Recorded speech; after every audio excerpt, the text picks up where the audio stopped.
Hi friends, நான் சின்ன பிள்ளையா இருக்கும்போது இந்த மணத்தக்காளி கீரையை சமைச்சு கொடுத்தா சாப்பிடவே மாட்டேன். சரியா எனக்கு பிடிக்காதுங்க.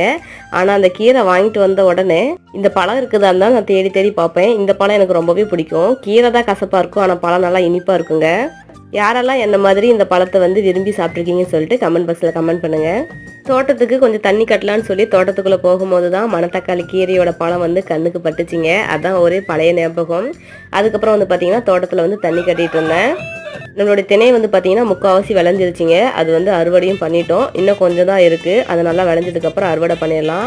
நம்ம தோட்டத்தில் பார்த்தீங்கன்னா பாவக்காய் விதை போட்டதே நான் மறந்துட்டேன். இப்படிலாம் ஒரு ஞாபகம் மாதிரி இருக்கவே கூடாது.